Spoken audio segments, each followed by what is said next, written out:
Descubra o extraordinário curso de interpretação bíblica, Gênesis a Apocalipse. Você deseja se aprofundar na compreensão da Bíblia, desde Gênesis até Apocalipse, para aprimorar suas habilidades de pregação e ensino? Se sim, este curso é perfeito para você. Apresento-lhe o renomado curso elaborado por Wallace Mello, um especialista em teologia e interpretação bíblica, que já formou mais de 7.500 pregadores, com sua metodologia fácil e prática. Não perca esta oportunidade única de ampliar seus conhecimentos bíblicos. Clique no link da descrição deste vídeo e acesse agora mesmo. E eu paro para pensar um pouco sobre essa vida eterna, sobre, vamos lá, os que ficaram, os que, vamos lá, amaram a Jesus e portanto, viverão a vida eterna. Eterna é muito tempo, cara. E assim, deve ser chato. Não.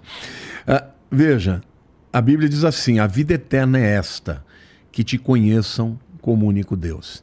É um processo de descoberta e de conhecimento de um ser infinito. A Bíblia diz: nem olhos viram, nem ouvidos ouviram, nem jamais penetrou no coração do homem o que Deus tem preparado para os que o amam. Quando você ama a Deus, você quer muito estar com Ele. Você quer descobrir as grandezas, as maravilhas de quem Deus é. Essa vida aqui, Igor, você nasce morrendo. Você ainda é muito jovem, ainda não deve você estar nasce com um timer mesmo. Um timer? Não, mas eu me lembro que quando eu era jovem, no auge da minha forma, putz, eu falava assim, eu olhava para minha mãe usando óculos para ler, eu falava, não é possível que você não está conseguindo ler isso aqui.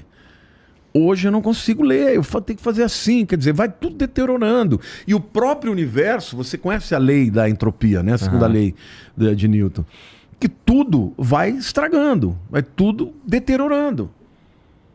Então, o universo está decaído, o universo está evoluindo para o caos. Mas Deus é aquele que é a origem e o destino de tudo. Então, você estar em Deus é você descobrir a fonte da vida, sabe? E outra coisa, nós vamos ter milhões de coisas para fazer. Nós não vamos ficar em cima de uma nuvenzinha tocando harpa, entendeu? Senão, misericórdia, né? Você conhece a piada, né? Do camarada que estava escolhendo entre o céu e o inferno, conhece? Já ouviu falar? Não. O cara chegou lá para São Pedro mostrou para ele o céu e falou: São Pedro, você pode me dar licença? Eu quero conhecer outro lado também. Aí chegou lá, o diabo abriu, tá aquela festa, tocando, mulherada, muita bebida, cara. Aí ele voltou lá pro São Pedro e falou: São Pedro, desculpa, mas que é muito chato, eu vou para lá, tal, né?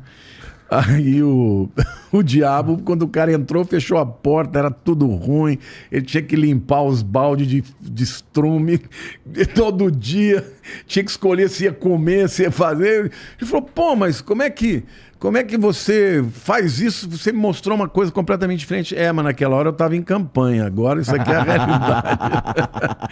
Meio como os políticos fazem. Como os políticos fazem. Então, na verdade, eu penso o seguinte, que a vida eterna é uma vida em que nós vamos conhecer a Deus e nos relacionarmos não só com Ele, mas entre as pessoas também, né? E a Bíblia diz novos céus e nova terra. Você já ouviu falar que nós vamos ter uma nova terra e a gente vai habitar na terra também? É? Significa que o céu necessariamente não é só um mundo espiritual. Porque a gente vai ter um corpo imortal, mas um corpo mesmo. Jesus, quando ressuscitou, ele partiu o pão, ele comeu com os discípulos, ele tinha um corpo. Mas aí precisa de uns 3, 4, 5 planetas Terra, né, cara? Se a gente for para pensar que muitas pessoas que já morreram... Mas é uma nova terra, não é o mesmo. Essa terra aqui vai ser destruída. Segundo a Bíblia, ela vai ser transformada pelo fogo. Vai ser realmente consumida, porque essa nova terra que Deus tem vai ser uma terra... Nossa, tomara que demore muito. Eu também penso assim, viu? Eu ainda quero ver meus netos crescerem, quero ver meus netos casarem. Eu tô ouvindo que o juízo final está próximo desde moleque, né, cara? Então, eu sempre digo, a Bíblia nunca nos permite marcar data. Agora, para quem estuda, percebe que os elementos necessários para que o Apocalipse se cumpra estão aí. Por exemplo, lá no livro de Apocalipse, tem duas testemunhas que vão proclamar a Deus dentro desse sistema do anticristo. Então eles vão ser uma pedra no sapato do anticristo. E esses caras vão ser mortos em praça pública, em Jerusalém. E a Bíblia diz que o mundo inteiro vai ver isso e trocar presentes. Como é que isso é possível? Como é que isso é possível? Através da internet. Isso só seria possível num mundo em que você enxerga a distância. A Bíblia fala isso. Tá, não, As pessoas indo mais no pela mundo... vibe de como é que a gente vai ver isso e trocar presente. Porque Não, porque eles vão ser o... parece ser horrível pain isso. in the ass, entendeu? Eles vão ser o chato que fica todo dia falando vocês, o juízo vem, se converta. Vai ser essa a mensagem deles. Entendeu? Então, esses camaradas vão ser mortos publicamente. Mas o que é incrível é que a Bíblia fala que todo mundo vai ver. E vão se alegrar. Fala, pô, até que enfim esses caras morreram. Outra coisa, por exemplo, a Bíblia fala de um exército que vem contra Israel de 200 milhões de homens, do leste de Israel. No tempo em que João escreveu, não tinha 200 milhões de pessoas no mundo. Mas se você pegar os inimigos de Israel hoje, os muçulmanos e a China, você põe 200 milhões de soldados. A Bíblia diz que o Eufrates ia secar. E eles iam vir pelo Eufrates. O Eufrates está secando. A Bíblia diz que nos últimos dias o sol aumentaria o seu calor e os homens... E a terra ficaria seca, e os homens seriam queimados por causa do aumento da temperatura. Esse aumento de temperatura global está acontecendo. Algumas pessoas vão dizer, é o aquecimento global. Sim, e daí? Só que a Bíblia diz que ia acontecer.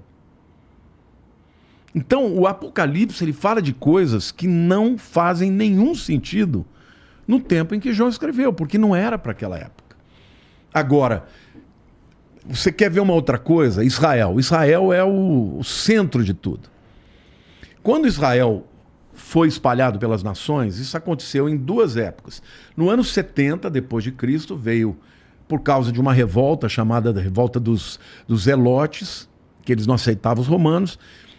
O general Tito veio, né, com a brigada dos romanos, destruiu o templo, foi um mau banho de sangue e os judeus se espalharam. Os que sobraram permaneceram até o ano 135. No ano 135, um outro revoltoso lá chamado Jesus Barcova se levantou também contra os romanos, e aí o Adriano, imperador Adriano, ele definitivamente expulsou todos os judeus e falou, agora aqui vocês não entram mais. A partir dali ele chamou aquela terra de Palestina.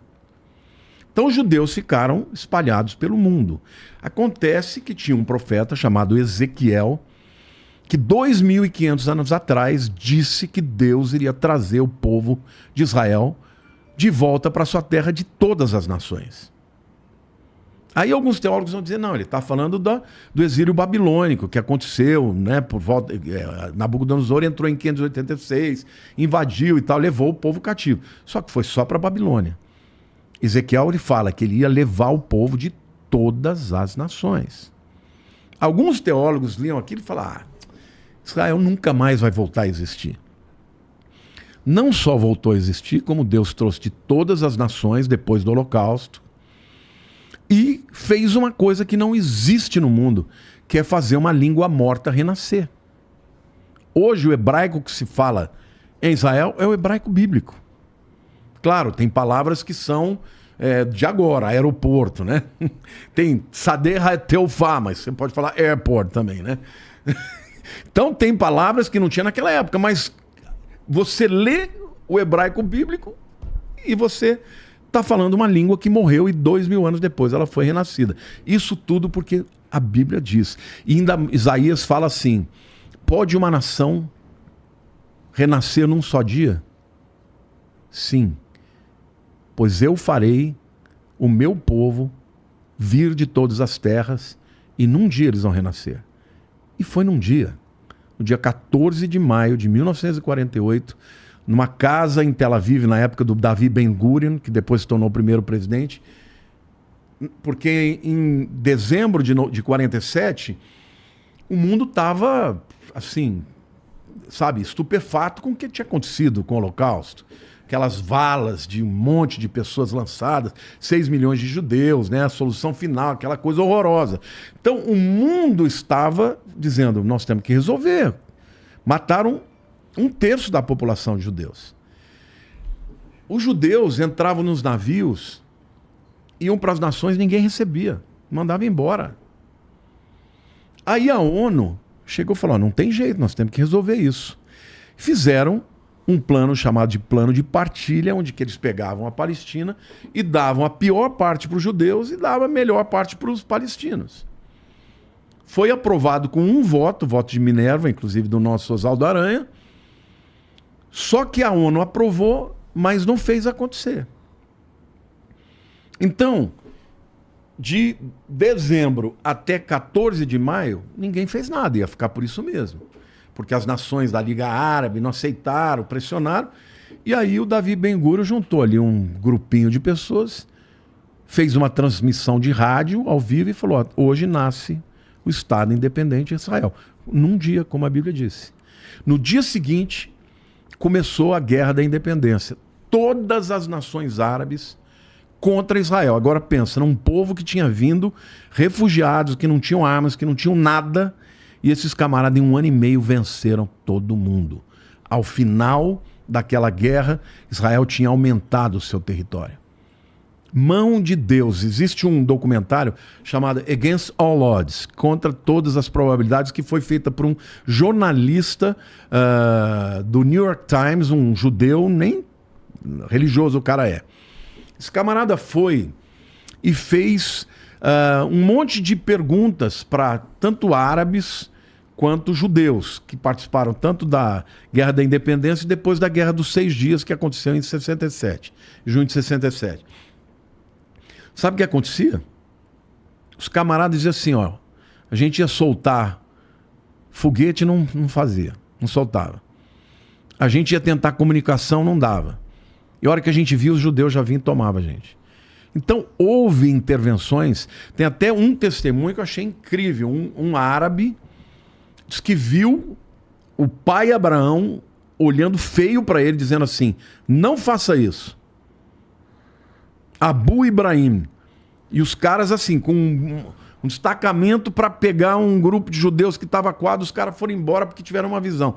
Então, assim, eu creio que a intervenção de Deus para com a nação de Israel, ela foi extraordinária e continuará sendo, porque Deus falou, nunca mais, depois que eu os trouxer de volta, eles vão deixar sua terra.